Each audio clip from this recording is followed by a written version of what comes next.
Teaser release के बाद काफी लोग कृष्ण अवतारम को रामायण से कंपेयर कर रहे थे और ऑनेस्टली फर्स्ट ग्लांस में ये कंपैरिजन समझ भी आता है। कभी कभी स्मॉलर स्केल फिल्म भी विजुअली ज्यादा इफेक्टिव हो जाती है, बट असली डिस्कशन वीएफएक्स या स्केल का नहीं है। रियल क्वेश्चन ये है, क्या ये कृष्ण पोर्ट्रेयल नीतीश भारद्वाज और सौरभ राज जैन जैसे आइकॉनिक वर्जन्स की तरह इम्पैक्ट क्रिएट करता है या फिर सिर्फ एक मॉडर्न इंटरप्रिटेशन बन के रह जाता है। और इस रिव्यू में हम सिर्फ स्टोरी की बात नहीं करेंगे, हम देखेंगे इमोशनली फिल्म कितनी कनेक्ट करती है, विजुअल लैंग्वेज एक्चुअली क्या अचीव करने की कोशिश करती है, म्यूजिक और परफॉर्मेंसेस कितना एलिवेट करते हैं, और सबसे इम्पोर्टेंट, क्या कृष्ण अवतारम जेन्युइनली एक सीरियस माइथोलॉजिकल यूनिवर्स का बिगिनिंग है या फिर सिर्फ एक visually ambitious one time family watch. सिने.jar शुरू होता है अब। कृष्ण अवतारम मुझे अनएक्सपेक्टेडली सरप्राइज करती है, क्योंकि जब फिल्म इमोशनल इंटीमेसी पे फोकस करती है, कृष्ण के relationships, calm character moments, musical story telling, तो ये जेन्युइनली कनेक्ट करती है। Production design, lightning, background score और डिवोशनल एटमॉस्फेयर में काफी सिंसियरिटी फील होती है। Specially indoor dialogue scenes surprisingly cinematic लगते हैं, बट जैसे ही film large scale spectacle, VFX heavy action और मल्टीपल स्टोरी आर्क्स को हैंडल करने की कोशिश करती है, उसकी टेक्निकल लिमिटेशंस क्लियरली विजिबल लगती है। कभी कभी तो इतना कि सीन्स अनइंटेंशनली ऑकवर्ड भी फील करते हैं, और समवेयर इमोशनल स्टोरी टेलिंग और सिनेमैटिक स्केल के बीच ये constant tug of war Krishna Avataram को डिफाइन करता है। और सबसे इंपॉर्टेंट क्वेश्चन, ये फिल्म एक्चुअली बनना क्या चाहती है? डायरेक्टर हार्दिक गज्जर का माइथोलॉजिकल स्पेस से कनेक्शन पहले भी रहा है, स्पेशली देवों के देव महादेव और सिया के राम जैसे शोज के थ्रू, जिन्होंने टेलीविजन माइथोलॉजी को एक सिनेमैटिक आइडेंटिटी देने की कोशिश की। और कृष्ण अवतारम देखते वक्त आपको डायरेक्टर की सिंसियरिटी क्लियरली दिखती है, बट साथ ही लिमिटेशंस भी विजिबल रहते हैं। एक चीज जानना जरूरी है, ये फिल्म कृष्ण चाइल्डहुड, कंस वध और फुल महाभारत स्पेक्टेकल वाली फिल्म नहीं है। एज टाइटल सजेस्ट, हृदयम यानी the emotional heart, film primarily Krishna के इमोशनल डायनामिक्स पे फोकस करती है, स्पेशली राधा, रुक्मिणी और सत्यभामा के साथ रिलेशंस पर। इंटरेस्टिंगली राइटर्स में से एक राममूरी है और फिल्म का मेजर इंस्पिरेशन उनकी बुक सत्यभामा से लिया गया है। और ये चीज फिल्म में क्लियरली विजिबल भी होती है, क्योंकि ग्रेजुअली आप रियलाइज करते हो नैरेटिव कृष्ण के पर्सपेक्टिव से कम और सत्यभामा के इमोशनल लेंस से ज्यादा अनफोल्ड होती है। बाकी larger event comparatively secondary feel होते हैं। कास्टिंग की बात करें तो ऑब्वियसली सबसे बड़ा प्रेशर कृष्ण रोल पे होता है, और यहीं पे सिद्धार्थ गुप्ता का परफॉर्मेंस काफी इंटरेस्टिंग हो जाता है। उन्होंने कृष्णा को काम, रिस्ट्रेन्ड और इंटरनाइज वे में पोर्ट्रे किया है, लेस फ्लैम्बॉयंस, मोर स्टिलनेस। और सरप्राइजिंगली कुछ इंटीमेट इमोशनल सीन्स में ये अप्रोच जेन्युइनली अच्छा वर्क करता है।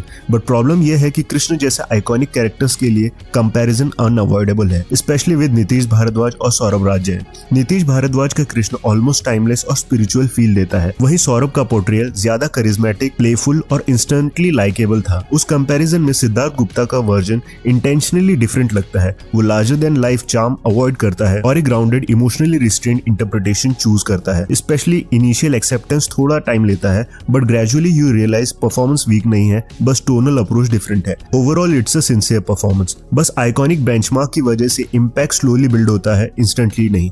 बाकी कास्ट की बात करें तो इनिशियली लगता है कि राधा और कृष्ण ही फिल्म का सेंट्रल इमोशनल एक्सिस होंगे, और सुष्मिता भट्ट राधा के रोल में विजुअली काफी ग्रेसफुल प्रेजेंस लाती है। बट फिल्म ग्रेजुअली एक अनएक्सपेक्टेड डायरेक्शन चूज करती है और फोकस शिफ्ट होता है सत्यभामा पे। संस्कृति जैना का पोर्ट्रेयल ऑनेस्टली काफी लेयर्ड था। जेलसी, इंपल्सिव लव, इनसिक्योरिटी और इमोशनल वल्नरेबिलिटी, ये सब एक प्रॉपर आर्क में बिल्ड होता है। स्टार्टिंग में ये शिफ्ट थोड़ा अनयूजुअल लगता है, क्योंकि naturally audience Radha Krishna dynamic expect करती है, बट जैसे जैसे स्टोरी प्रोग्रेस होती है, सत्यभामा का पर्सपेक्टिव ऑर्गेनिकली डोमिनेट करने लगता है, स्पेशली श्यामंतक मणि स्टोरी लाइन में। कार्तिक जयराम भी सत्यजीत के रोल में काफी सॉलिड अथॉरिटी लाते हैं, और निवांशी एज रुक्मिणी एक काम और कंपोज डिग्निटी मेंटेन करती है। सटल रोल है but effective. Overall film intentionally Radha centric expectation तो तोड़ती है और Satyabhama driven emotional narrative choose करती है, और सरप्राइजिंगली ये अप्रोच काफी एंगेजिंग बन जाता है। अब अगर एक डिपार्टमेंट जेन्युइनली फिल्म को एलिवेट करता है तो वो है म्यूजिक। प्रसाद का स्कोर और इरशाद कामिल के लिरिक्स फिल्म को proper musical story telling experience बना देते हैं।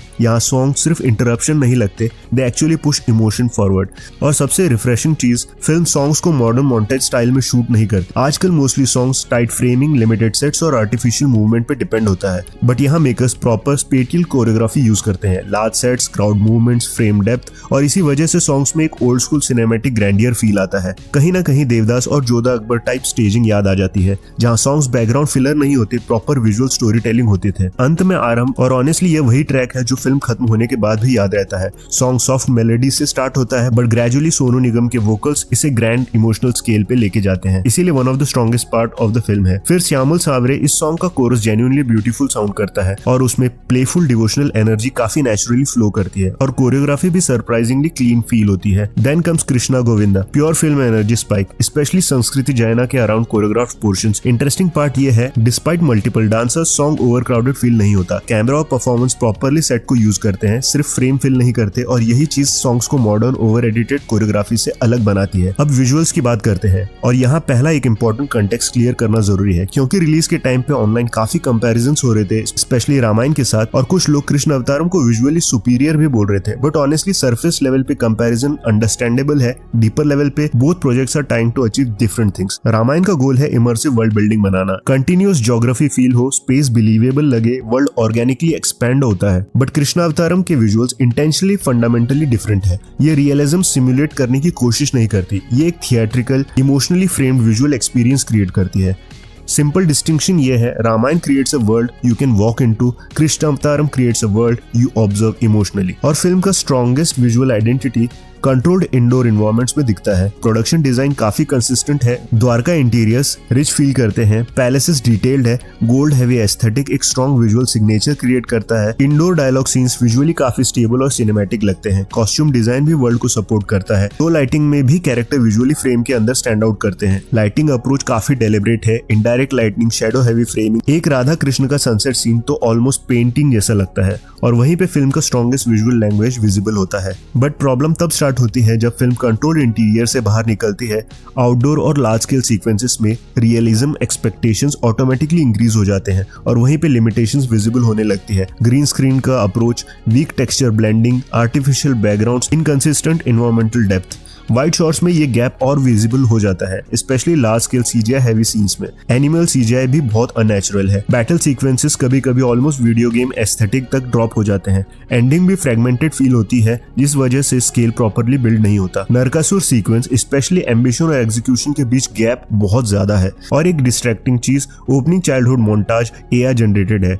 इशू एआई यूज करना नहीं है, इशू ये है कि सीक्वेंस इमोशनल ऑथेंटिसिटी एनहांस नहीं कर पाता और इसी वजह से ओपनिंग का इमोशनल इम्पैक्ट डाइल्यूट हो जाता है। कुछ वाइड शॉट्स में भी बैकग्राउंड फ्लैट फील होता है और वहीं कभी कभी टीवी सीरियल एस्थेटिक ट्रिगर हो जाता है। तो ओवरऑल कंक्लूजन सिंपल है, कृष्ण अवतारम का strongest area control spaces, emotional framing और डिवोशनल इंटीमेसी है।